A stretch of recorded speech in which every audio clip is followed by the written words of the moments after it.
Hello everyone, welcome back to Web3 Hacking with Python.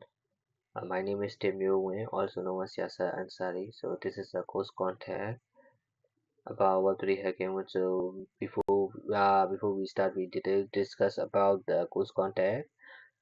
So first you will learn about introduction to Web3 and blockchain security and smart contract vulnerabilities, how smart contract works and their vulnerability stuff, and you start learning with the Python for Web3 hacking, how Python language you can communicate with the blockchains and smart contracts. So you start learning with basic, and then go further with the hacking, network monitoring, reverse engineering with the Python, and also you guys learn the AI for Web3 hacking, how AI can support and helping you to doing the hacking stuff and DeFi security attack vectors. And also I'm going to teach you about penetration testing with Pythons, and also it's a not for basic, it's a basic to advanced. So you start learning with the mainnet fork, how you can forking the mainnet into your local environment and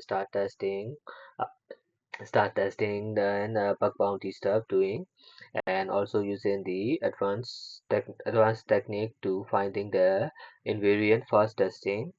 And I'm using the Brownie and Python framework. I think it's a Python libraries called PyTest. So I'm going to use those library stuff, and also I'm going to share the best practice for Web3 security after this course. If you go in for the bounty programs or security research or finding a job, anything, you guys get easy to job done after the finish the this course. And as an announcement from myself, it's a thing that when you join this course, you also get the private group, so you can discuss about course and project stuff, and also you can directly communicate with me in the group. Also, this is a opportunity to communicate with the other people who are in Web3 security stuff, and also you can discuss about the courseware. And in the best practice, I'm also going to give you the homework assignment for that. So you have to submit the homework to me when you finish listening all video stuff.